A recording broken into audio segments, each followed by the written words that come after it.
Mumbai Tug brought to you by Sunny's World. Pune's Pride Sunny's World, Life in Funshine. Resort weddings, events, restaurants, adventure wellness. Sunny's World, perfect destination for every occasion. लखनौमधलं प्रसिद्ध राजकीय घराणं असलेलं यादव कुटुंब यांच्यावर आज पहाटेच दुःखाचा डोंगर कोसळला, कारण त्यांच्या कुटुंबातला प्रतीक यादव हा 38 वर्षांचा त्यांचा मुलगा याचा आकस्मिक मृत्यू झाला.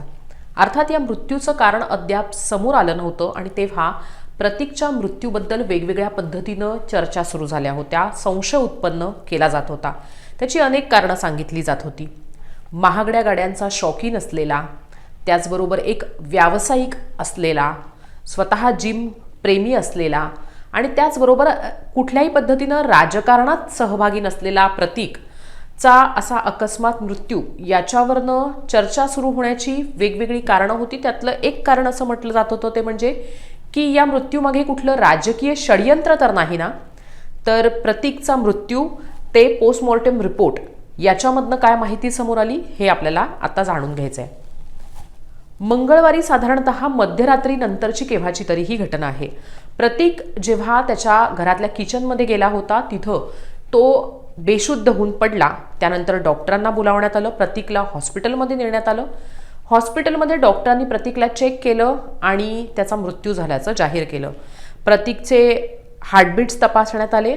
त्याचे डोळे पूर्णतः चिकटले होते, उघडले जात नव्हते आणि त्यानंतर मृत्यू कन्फर्म करण्यासाठी ज्या काही प्राथमिक तपासण्या करायच्या असतात त्या तिथल्या सिव्हिल हॉस्पिटलमधल्या डॉक्टरांनी केल्या आणि त्यानंतर प्रतीकचा मृत्यू झाल्याचं जाहीर केलं. आता प्रतीक हा एका राजकीय कुटुंबातनं येतो. राजकीय कुटुंब कुठलं तर इंडिया आघाडीचे महत्त्वाचे नेते असलेले अखिलेश यादव यांचा तो सावत्र भाऊ, म्हणजेच उत्तर प्रदेशातले 3 टर्म मुख्यमंत्री राहिलेले मुलायमसिंह यादव यांचा तो मुलगा. त्याची पत्नी म्हणजे प्रतीकची पत्नी अपर्णा ही भाजपची नेता आहे. असं म्हटलं जातं की आज जेव्हा ही घटना घडली त्यावेळेस अपर्णा या आसाममध्ये होत्या. आसाममधल्या मुख्यमंत्री शपथविधीसाठी त्या आसाममध्ये होत्या. संध्याकाळच्या सुमारास त्या तिथं लखनौमध्ये पोहोचल्यात. तर अशा राजकीय कुटुंबाशी संबंध असलेला प्रतीक याचा अकस्मात मृत्यू झाल्यानंतर मग हॉस्पिटलमधूनच डॉक्टरांनी बोलावलं ते पोलिसांना. पोलीस त्याच्यात इन्व्हॉल्व्ह झाल्यानंतर मग पोस्टमॉर्टम रिपोर्ट आला. अर्थात पोस्टमॉर्टम रिपोर्टमध्ये वेगवेगळ्या गोष्टींची शहानिशा करण्यात आली की प्रतीकचा मृत्यू नेमका कशामुळे झाला असावा. प्रतीकचं शरीर निळं पडलं नव्हतं. तसंच प्रतीकच्या शरीरावर मारल्याच्या किंवा प्रतिकाराच्या अशा काही खुणा, जखमा नव्हत्या असं पोस्टमॉर्टमच्या प्राथमिक अहवालात समोर आलं होतं. साधारणतः 5:55 या सकाळच्या वेळेत प्रतीकला तिथं हॉस्पिटलमध्ये नेण्यात आलं होतं आणि त्यानंतर जसं मी मगाशी म्हटलं त्याप्रमाणे प्राथमिक तपासानंतर प्रतीकचा मृत्यू झाल्याचं उघड झालं होतं. आता पोस्टमॉर्टमच्या प्राथमिक अहवालामध्ये विषप्रयोग झाला नाही असं म्हटलं होतं.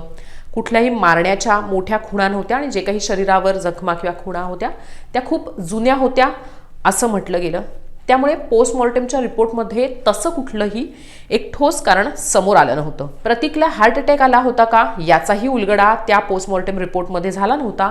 हार्ट अटॅक आला होता की नाही हे तपासण्यासाठी सुद्धा काही तपासण्या हॉस्पिटलमध्ये करण्यात आल्या होत्या. मग नेमका प्रतीकचा मृत्यू कशामुळे झाला याच्यावरनं संशय निर्माण केला गेला. अर्थात पोलीस इन्व्हॉल्व्ह असल्यामुळे, पोस्टमॉर्टम झाल्यामुळे पोलिसांनी मग तपासाला लगेचच सुरुवात केली, कारण साहजिकच होतं की राजकीय कुटुंबातनं प्रतीक येतात. त्यामुळे आता याच अनुषंगानं मग पोलिसांकडनं सुद्धा वेगवेगळ्या पद्धतीनं माहिती घेतली गेली. पोलीस आधी तर लखनौमधल्या प्रतीक जिथं राहत होते त्या घरी गेले. तिथनं त्यांनी प्रतीकचा मोबाईल ताब्यात घेतला. त्या मोबाईलच्या माध्यमातून प्रतीकचं कोणाशी बोलणं झालं होतं, बोलणं सुरू होतं का, ही घटना घडण्याच्या काही वेळ आधी तो कोणाशी बोलला होता, प्रतीकला शेवटचा कॉल कोणाचा होता, अशी वेगवेगळ्या पद्धतीची माहिती पोलिसांनी त्यावेळेस घेतली. काही माध्यमांनी दिलेल्या माहितीनुसार प्रतीकचा मोबाईल पोलिसांनी ताब्यात घेतला होता, पण त्यानंतर पोलिसांनी स्वतः सांगितलं ते म्हणजे कुठल्याही पद्धतीनं मोबाईल किंवा डिजिटल कुठलाही पुरावा हा प्रतीकच्या केसमध्ये ताब्यात घेण्यात आलेला नाहीये. प्रतीकच्या मृत्यूचं नेमकं कारण समोर आलं नव्हतं, पण प्रतीक राजकीय कुटुंबातले असल्यामुळे त्यांच्या मृत्यूच्या भोवती संशय निर्माण झाल्यामुळे आणि राजकीय षडयंत्र सुद्धा असू शकतं असा संशय व्यक्त केला जात असल्यामुळे डॉक्टरांनी प्रतीकचा विसेरा आणि त्याचं हृदय हे पुढच्या तपासण्यांसाठी, फॉरेन्सिक तपासासाठी राखून ठेवल्याची माहिती हॉस्पिटलकडनं देण्यात आली होती. काही माध्यमांनी दिलेल्या माहितीनुसार प्रतीक यांचं मागच्या काही दिवसांपासून वजन वाढलं होतं. प्रतीक स्वतः हे जिम व्यावसायिक होते आणि फिटनेस प्रेमी होते. तरी सुद्धा त्यांचं वजन वाढलं होतं. याच्यावरनं त्यांना काही आरोग्यविषयक समस्या होत्या असं सुद्धा या माध्यमांनी रिपोर्ट केलं होतं. अर्थात या सगळ्यामध्ये आणखीन काही तपशीलवार खुलासा समोर येईल याच्याबद्दलची वाट पाहिलीच जात होती.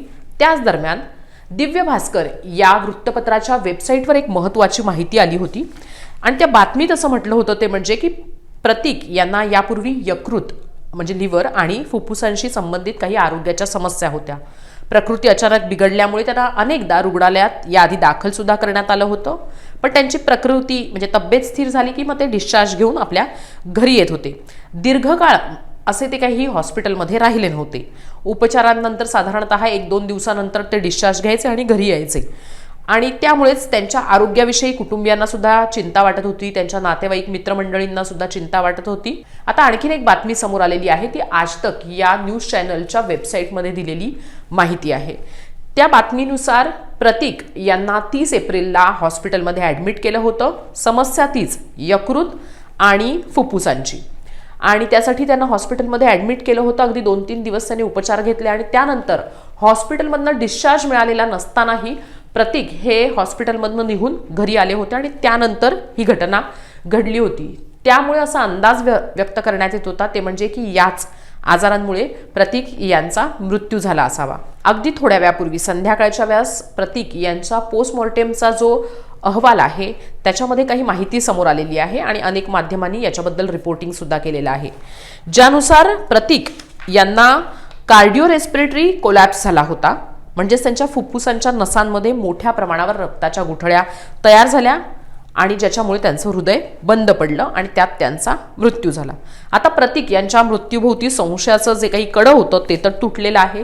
पण चर्चा अशी सुद्धा आहे ते म्हणजे की प्रतीक व्यावसायिक होते आणि ते काही दिवसांपूर्वी तणावात सुद्धा होते. अर्थात व्यवसायामध्ये पैशांची उलाढाल हा एक चिंतेचा, तणावाचा विषय असू शकतो. पण प्रतीक यांना काही दिवसांपूर्वी कोट्यवधी रुपयांच्या खंडणीसाठी धमक्या येत होत्या.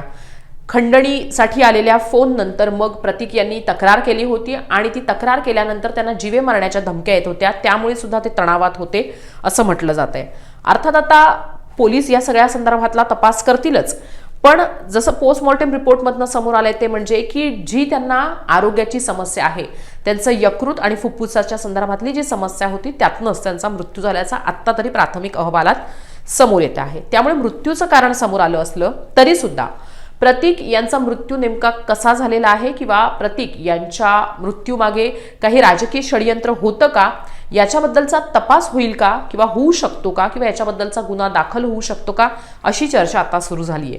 आणि त्याचं कारण आहे ते म्हणजे की अखिलेश यादव जेव्हा प्रतीक यांचं पोस्टमॉर्टेम सुरू होतं त्यावेळेस त्या पोस्टमॉर्टेम जिथे सुरू होतं त्या हॉस्पिटलमध्ये गेले होते आणि त्यानंतर तिथनं बाहेर पडल्यानंतर त्यांनी माध्यमांशी बोलताना असं सांगितलंय की प्रतीक हा एक चांगला माणूस आहे, चांगली व्यक्ती आहे, माझे आणि त्याचे संबंध सुद्धा चांगले आहेत आणि 2-3 महिन्यांपूर्वी आमची भेट सुद्धा झाली होती. आता प्रतीक याचा हा जो काही अचानक मृत्यू झालेला आहे त्याच्या संदर्भामध्ये पुढे कायदेशीर पावलं उचलायची की नाही, काही कायदेशीर प्रक्रिया करायची का, तक्रार, गुन्हा दाखल करणं अशा पद्धतीची, याबद्दलचा कॉल हा कुटुंब म्हणून सर्वांनी एकत्र बसून आम्ही घेऊ असं अखिलेश यादव यांनी सांगितलेलं आहे. त्यामुळे आता प्रतीकच्या मृत्यूचं पोस्टमॉर्टेममधनं समोर आलेलं कारण आहेच, पण अखिलेश यादव किंवा त्यांच्या कुटुंबियांना प्रतीक यांच्या मृत्यूबद्दल अजूनही संशय आहे का? त्यांच्या पत्नी अपर्णा ज्या बाहेर गेल्या होत्या, दौऱ्यावर होत्या, त्यांना त्यांच्या पतीच्या मृत्यूबद्दल संशय आहे का? आणि तसं असेल